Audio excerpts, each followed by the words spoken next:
ஆகாஷ்வாணி மாநில செய்திப் பிரிவு வழங்கும் செய்திச் சுடர். Hello listeners. Regional News Unit Chennai brings you the concluding part of special discussion on the various achievements and functions of National Council for Vocational Education and Training that operates under the Union Ministry of Skill Development. Participants include Dr. Vinita Agarwal and Dr. Neena Pahuja, Executive Committee members of National Council for Vocational Education and Training. In discussion with them is our special correspondent S. Joy. Welcome listeners, we are bringing a different set of discussion.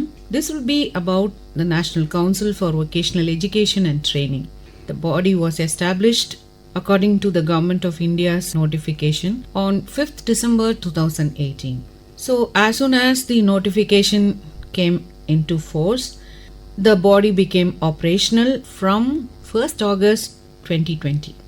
Basically, the NCVT serves as an overarching national regulator with the aim of setting standards, developing comprehensive regulations, and improving the vocational education, which is much needed and which is the need of the hour for the youth who are developing in our country. To talk more about this, we have with us in our studios Dr. Neena Pahuja, Executive Member, National Council for Vocational Education and Training under the Ministry of Skill Development and Entrepreneurship. Welcome, ma'am. Thank you. So, another guest is Dr. Vinita Agarwal, Executive Member, National Council for Vocational Education and Training. Welcome, ma'am. Thank you. So, they are here in Chennai because of a Southern Region workshop. The workshop was held in Chennai with all the southern states. Is there a basic qualification as to get into any skill? We have, like, the courses are all aligned to the National Skills Qualification Framework. And in NSQF, we have different levels of courses, so which range from level 1 to 8. So the entry requirement is also dependent on the level of course that you are doing. Okay. So if you are doing a level 1 course, you could be totally illiterate with no academic background, and you would be doing which is lowest competency course. And as you go higher up, the entry level changes accordingly. So you may require ability to read and write, or you may require, for instance, if you do a level 4 course, you should be class 12th pass, or you could have done maybe 10th and you have done 3 years experience, like that. So the equivalence has to be established to class 12th, either in terms of academics, at least some basic academics and experience. Okay, so is there any age limit, like you have to be this age to study this skill? No, so there is no age limit. Anybody can do it, except in only some courses or some trainings where either the law defines by regulation you have to have a particular age, or if it is a hazardous occupation as it is laid down by Ministry of Labour, or in some cases where when they develop a qualification they feel that a certain kind of maturity is required to handle, where safety considerations are there the awarding body may define a age. So minimum, what is the age? School student of 5th class also could go via skilling.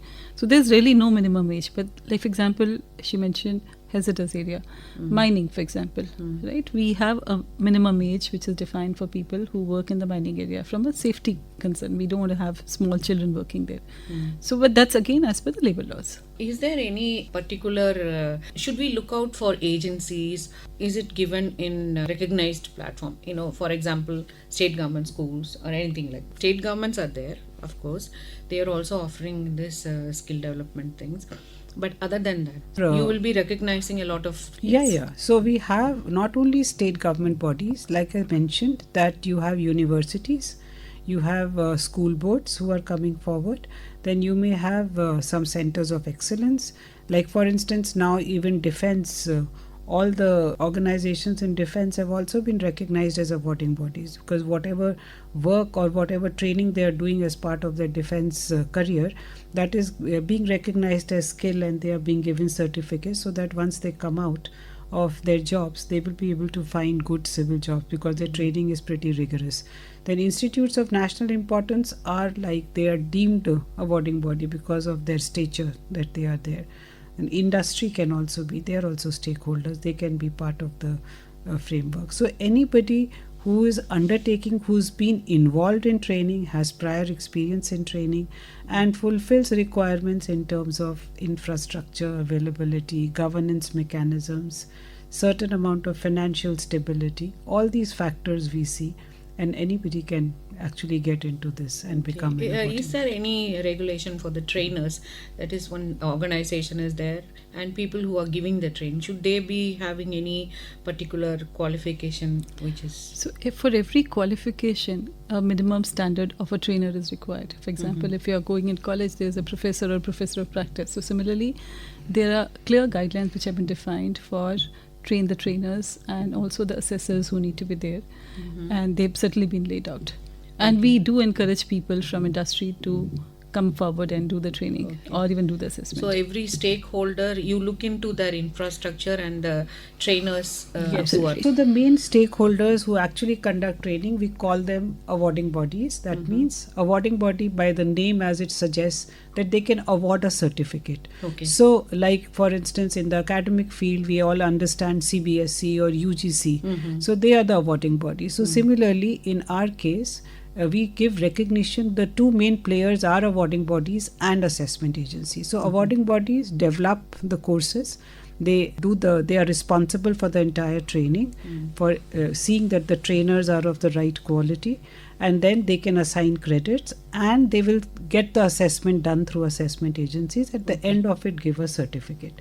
So what we have mandated is that you have digital portal, you have a, on which you are actually recording the kind of practical assessment that you are doing, so that anybody who wants to see, suppose an employer wants to see tomorrow, they can just see a clip of what they have been able to perform. So that becomes like a digital CV of a person, of a candidate. So we are insisting on that. We are able to see how the assessment agencies are performing, what kind of question banks they have, what is the qualification of an assessor, because these are the real challenges in the skilling ecosystem. Because Trainers this is and a assessors. vast area, Yes. and it requires a lot of regulations. Absolutely. Also.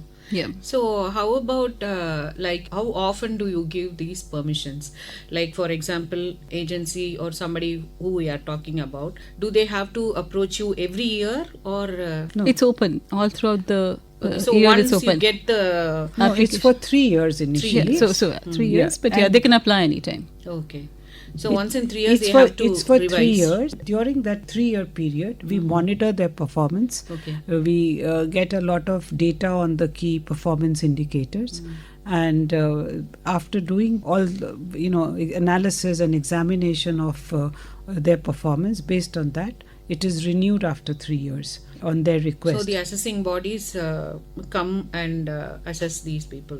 So there are two kinds of models. One model is where we call awarding body standard, where they get the assessment done through third party assessment, that is through these assessment agencies. The second model is, for instance, there are ITIs and all, or there are universities who have the very strong assessment wing. So they are given awarding body dual, which means they can do their own trainings and they can also conduct their own assessments. But they have to keep separation between the training and the assessment wing so that there is no conflict of interest. So is there a regulation on the fee structure? No, there isn't really. There's no regulation that we at least follow in terms of fee. And we feel that if the quality is good, let the market decide what should be the fee. And we don't actually get into the fee structure at all. But what we do is, of course, like was mentioned, in terms of quality. But something I thought maybe I'd like to share with, new things that we've done. If you look at globally, we were among the first ones to start a concept of training on micro-credential. So what we realized was that one is, of course, the training, but then a learner of today does not have so much of patience and time actually to learn something new that comes. So we've started a concept of a micro-credential and also a nano-credential.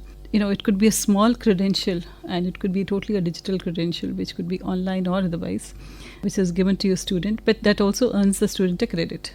So that is another concept that we started. Another thing that we realized, which also came in today as in one of the discussions, was we've actually started a concept of stacking the micro-credentials.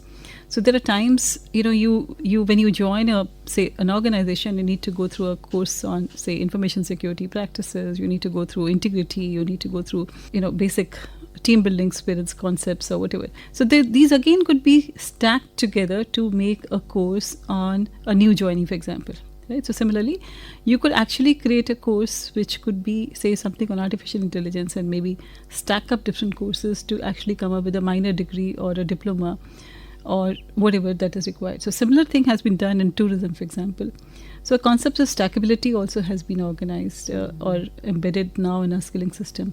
A qualification that's been created by one state, it can be adopted by the other state with a 20% modification, which could be based on the local requirements and then reused. So what we're trying to do as a central body is to enable that process also, to make sure that the skilling ecosystem becomes larger. Our country is so vast and the skills are also so different. We have a lot of handicrafts, and handicraft is a part of our culture. So is there any recognition for courses like that Yes, of for course. people to learn? There's lot of focus on our heritage skills, our handicrafts. So we also have a handicraft sector skill council, which was set up by NSDC in, say, somewhere around 2010 or 11. And the focus why it was set up was to focus on this kind. We also have a sector skill council on gems and jewelry. So we are focusing on all these heritage skills. For instance, Namda craft, in J&K, it was a dyeing craft. It was moving over to Bangladesh and Pakistan, whereas at one point of time, J&K had, they had proficiency in that. So now that is being revived through training, and there's a lot of focus on that. There's also focus on Indian knowledge system. So like whatever our earlier, whether it was Vedic maths or it could be even fortune telling, for instance, that's an art that we have. Numerology could be something. So this is something that existed in our country, and we need to revive that. So there's a lot of focus on that also. Or even Madhubani paintings. We saw Yes. some of those on the way here. Yes. Yeah. So we have a course on that also. So do you have a platform which gives the marketing space for these? We don't directly have this marketing space as such, but one of our awarding bodies is like NISPAD, which focuses on entrepreneurship. So, and we also have a concept of employability skills, which is a mandatory part of all our courses. And within the employability skills, there is a module on entrepreneurship. So that, and for instance, we have some awarding bodies which are focusing on marketing, like ONDC is there. So we do help. The hand holding is done by the awarding bodies to sort of help them find their way. But directly NCVT does not do it, Does except not that do it. we make No, it does as not. part Yeah, of our okay. courses. Yeah. So I think another agenda that is been always there on our platform is to make skilling aspirational, and also ensure that whatever the skilling requirements for the country are available. So one of the things that we are also trying to do, rather than, we do have these beautiful skills on handicraft and gems and jewelry and the traditional skills, but also what we're trying to do is to look at future of work environment and trying to create skills in that environment. So we've got, in fact, as on today as we speak, we've got around 20 different modules, a different type of modules for even artificial intelligence, and maybe over 5 lakh children who are already trained in those areas. We've got bodies like Infosys, HCL, IBM. They're all our awarding body, and they're also bringing in courses and partnering with us to do some of these courses. We also have another major objective of trying to create skilled manpower in the area of semiconductors. So that's another area where we are trying It's to a work new with. area which is in much demand. Absolutely. And it's again chicken and egg situation. We don't have semiconductor fab labs yet. Yes. They're still coming in. But the thought was that should we do skill first or should we create the infrastructure? So that's one area we've actually taken a little detour. We have created skilling programs where people do work on the simulated environments and trying to create the skill manpower. And hopefully, as the labs are coming in and the environment is coming up, we will have some skill manpower in that area also. The third area that we are trying to work in a very big way, and not to forget IT, of course. IT, we have a large number of programs already there with all these IT companies and others. Also, NASSCOM Sector Skill Council is also there. So we've got a lot of skills.